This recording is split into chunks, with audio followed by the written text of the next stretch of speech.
ನಮಸ್ತೆ ಎಲ್ಲರಿಗೂ. ಇವತ್ತು ಸಂಡೇ.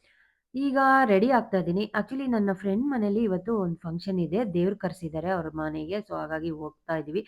ನಾನು ಈ ಬ್ಲಾಕ್ ಅಂಡ್ ಗ್ರೀನ್ ಕಾಂಬಿನೇಷನ್ ಸ್ಯಾರಿನ ಹಾಕೊಂಡಿದ್ದೆ. ತುಂಬಾ ಚೆನ್ನಾಗಿತ್ತು. ತುಂಬಾ ದಿನದ ಹಿಂದೆನೆ ತಗೊಂಡಿದ್ದು. ಬಟ್ ವೇರ್ ಮಾಡಿರ್ಲಿಲ್ಲ. ಇವರೇ ನನ್ನ ಫ್ರೆಂಡು ಹೇಮಾ ಅಂತ. ಸೊ, ಅವ್ರ ಮನೇಲೇ ಫಂಕ್ಷನ್ ಇದ್ದಿದ್ದು. ಆಕ್ಚುಲಿ ಮನೆನಲ್ಲಿ ಮಾಡಿಲ್ಲ. ಇವ್ರದ್ದು ವಾಟರ್ ಬಾಟಲ್ದು ಫ್ಯಾಕ್ಟ್ರಿ ಇದೆ. ಫ್ಯಾಕ್ಟ್ರಿನಲ್ಲೇ ದೇವ್ರನ್ನ ಕೂರಿಸಿದ್ರು. ಅವರ ಮನೆ ದೇವರು ಮತ್ತೆ ಅವ್ರ ಊರ್ ಗ್ರಾಮ ದೇವತೆನ ಕರೆಸ್ಕೊಂಡು ಕೂರಿಸಿದ್ರು. ತುಂಬಾ ಚೆನ್ನಾಗಿ ಮಾಡಿದ್ರು. ಫ್ಯಾಕ್ಟ್ರಿನಲ್ಲೇ ಮಾಡಿದ್ರು. ಮನೆಯಿಂದ ಸ್ವಲ್ಪ ದೂರದಲ್ಲಿ. ನಾವು ಅಲ್ಲಿಗೆ ಹೋಗಿದ್ವಿ. ಸೊ ನಮಗೂ ಇನ್ವೈಟ್ ಮಾಡಿದ್ರು. ತುಂಬಾ ಚೆನ್ನಾಗಿತ್ತು. ದೇವ್ರದ್ದು ಹೋಗಿ ಫಸ್ಟು ಎಲ್ಲ ನಾವು ಕೈ ಮುಕ್ಕೊಂಡು ದೇವ್ರ ಹತ್ರ ಒಂದು ಸ್ವಲ್ಪ ಹೊತ್ತು ಕೂತ್ಕೊಂಡು, ನಮಸ್ಕಾರ ಮಾಡ್ಕೊಂಡು ಆಮೇಲೆ ಊಟದ ಹಾಲಿಗೆ ಹೋದ್ವಿ. ಅಲ್ಲೇ ಒಂದು ಚಿಕ್ಕ ಚೌಟ್ರಿ ಇತ್ತು. ಆ ಚೌಟ್ರಿನಲ್ಲಿ ಊಟಕ್ಕೆಲ್ಲ ಅರೇಂಜ್ ಮಾಡಿದ್ರು.